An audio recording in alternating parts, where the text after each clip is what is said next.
जन्नत के पत्ते बाब नंबर 15। वो अपने कमरे में लैपटॉप के आगे बैठी तुर्की की तस्वीरें देख रही थी जब उसका मोबाइल बजा। स्क्रीन को देखते हुए उसने फ़ोन उठाया और नंबर देखते हुए जैसे अंदर तक कड़वाहट घुल गई। वलीद जाने ये कब उसकी जान छोड़ेगा। चंद लम्हे वो जलती बुझती स्क्रीन देखती रही, उठाए या नहीं, मगर इस आदमी से कुछ बैद नहीं था, उठाना ही पड़ेगा। उसने सब्ज बटन दबा के फ़ोन कान से लगाया। हेलो, मैं तुम्हारे घर के बाहर हूँ, क्या तुम 5 मिनट में बाहर आ सकती हो? उसका दिल जैसे किसी ने मुट्ठी में लेके दबा दिया। क्या तुम इधर क्या करने आए हो? वो हैरान परेशान सी खड़ी हुई, फिर कमरे से बाहर निकली। वो बैरूनी दरवाजे की तरफ नहीं बल्कि सीढ़ियों की तरफ जा रही थी। मैंने तुमसे कहा था मुझे तुमसे बात करनी है। वो आर्किटेक्ट वाला मसला अभी हल नहीं हुआ और मैं जानता हूँ तुम इसे हल करवाओगी।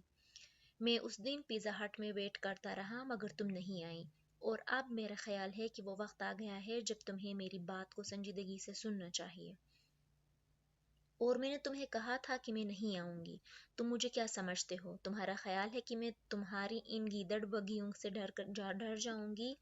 Grow up Waleed. लहजे में सख्ती रखते हुए वो तेजी से सीढ़ियां चढ़ रही थी।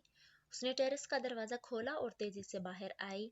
मैंने फ़ोन तुम्हारी ये सब बातें सुनने के लिए नहीं किया। तुम बाहर आओ, मुझे तुमसे ज़रूरी बात करनी है, बस 5-10 मिनट लगेंगे। ओके। कॉल काट दी गई। उसने शौकज़दा अंदाज में बंद फ़ोन को देखा और फिर तेज़ी से आगे आई। छत पे कोने में पड़े चूल्हे के पीछे से उसने मुंडेर पर से झांका।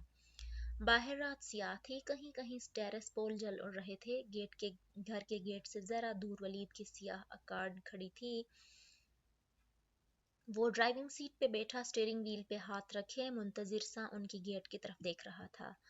हया के अंदर तूफान सा उठने लगा। बेबसी भी थी, गुस्सा भी था। यह आदमी किस तरह उसका पीछा छोड़ने को तैयार नहीं था। पता नहीं कुछ लोगों को अल्लाह का खौफ भी नहीं होता। किसी की कमजोरी हाथ लगने पे वो खुद को खुदा क्यों समझने लगते हैं, मगर नहीं, ऐसे खुदाओं से, ऐसे ब्लैकमेलरों से निपटना उसे अच्छी तरह आता था। वो मुड़ी और टेरेस पर रखे उन मसनूवी पौधों की तरफ आई जो बड़े बड़े गमलों में रखे थे। गमले बड़े थे इसलिए टहनियों को खड़ा रखने के लिए उन्हें मिट्टी के बजाय छोटे बड़े पत्थरों से भरा गया था। उसने एक गमले से एक वजनी सा पत्थर उठाया और वापस मंदिर तक आई। वलीद अभी तक मुंतजिर निगाहों से गेट की तरफ देख रहा था, जैसे उसका ख्याल था कि उसकी ब्लैकमेलिंग में आकर वो अभी गेट से आती दिखाई देगी और एक दफ़ा फिर उसकी गाड़ी में बैठ जाएगी। मोमिन एक सुराख से कभी दोबारा नहीं डसा जाता। वो इतनी कमज़ोर तो नहीं थी कि उसकी ब्लैकमेलिंग की वजह से उसके साथ बैठ जाती। वो और होती होंगी कमज़ोर लड़कियां जो ब्लैकमेलिंग से घबरा जाती होंगी। नहीं, अगर उसने जन्नत के पत्ते थामे थे तो अल्लाह उसे रस्वा नहीं करेगा। ये वादा उसने जहान से किया था, मगर जहान तो उस वक्त नहीं था जो अपना वादा निभा सकता। उसे खुद ही कुछ करना था। उसने एक नज़र हाथ में पड़े पत्थर को देखा और एक नज़र नीचे खड़ी गाड़ी को। लम्हे भर के लिए सारी बातें सैलाब की तरह उमड़ कर उसके जहन पे छाती गईं। वलीद की ब्लैकमेलिंग, उसकी बदतमीजियां, उसकी वो हरकत जिसने उसे जहनी खौफ में मुब्तला कर रखा था। और फिर उसने खींचकर वो पत्थर उसकी गाड़ी पे मारा। अंदाजा उसने विंड स्क्रीन का किया था, मगर वो बोनेट पे लग के नीचे गिरा। वलीद ने चौंक कर इधर उधर देखा और इससे पहले कि वो ऊपर गर्दन जाता, हया पीछे हो गई। ये नहीं था कि वो उसके सामने आने से डरती थी, बस उसने स्कार्फ नहीं ले रखा था। गाड़ी स्टार्ट होने की आवाज़ आई और टायरों की रगड़। हया ने हैरत से मुंडेर के सुराख से नीचे देखा। वलीद की गाड़ी दूर जाती दिखाई दे रही थी। इतना बुज़दिल निकला वो, बस एक पत्थर से डर गया। उसको वाकई हैरत हुई थी, या शायद हर ब्लैकमेलर इतना ही बुज़दिल, इतना ही कमज़ोर और इतना ही गठिया होता है। तनफ्फुस और हवासों को काबू करती वो वापस आई। कमरे में आकर उसने लैपटॉप पे लगी तस्वीरें बंद कर दी। दिल इतना उचाट हो गया था कि समझ नहीं आ रही थी कि क्या करे। वो बदनीयत आदमी पता नहीं कब और किस तरह उसका पीछा छोड़ेगा।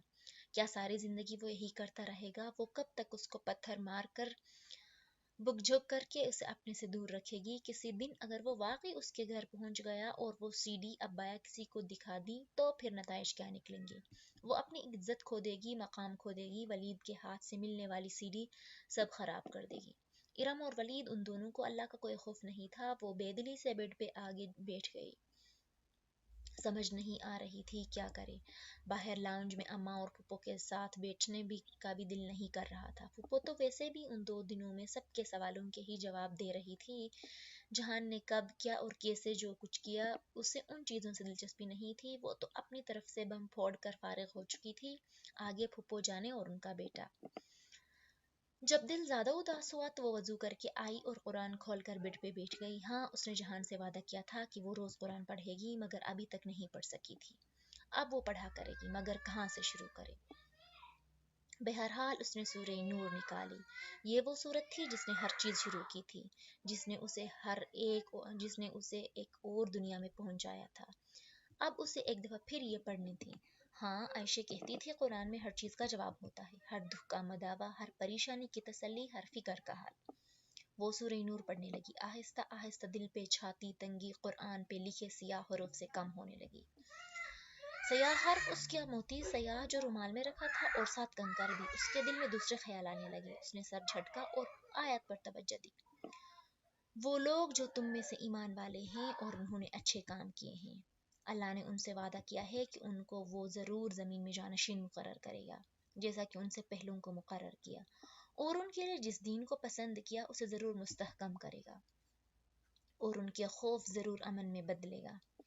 بس شرط یہ ہے کہ وہ میری عبادت کرتے رہیں اور میرے ساتھ کسی کو شریک نہ ٹھہرائیں۔ لمحے بھر کو کمرے میں روشنی سی ہو گئی۔ سونے کے پتنگے سے ہر سو گرنے لگے تھے۔ نور تھا اوپر نور کے۔ وہ الفاظ بہت ہی خوبصورت، بہت ہی پر امید تھے۔ کیا واقعی ایسا ہو سکے گا؟ کیا واقعی اسے اپنے دین کی سب باتیں نصیب ہو سکے گی؟ کبھی کبھی قرآن کی باتیں اتنی پر امید دکھائی دیتی تھیں کہ اپنی نا امید زندگی سے اسے ریلیٹ کرنا مشکل لگتا تھا، مگر مریم خانم نے کہا تھا یقین سے مانگے تو ضرور ملتا ہے۔ ایک دفعہ ان آیات پہ یقین کر کے تو دیکھیے، کون جانے۔ اس نے قرآن بند کر کے احتیاط سے بک شیلف پہ رکھا اور بیڈ پہ آ کے آنکھوں پہ بازو رکھے لیٹ گئی۔ ابھی وہ صرف سونا چاہتی تھی۔ تھکن بہت زیادہ ہو گئی تھی، بہت زیادہ۔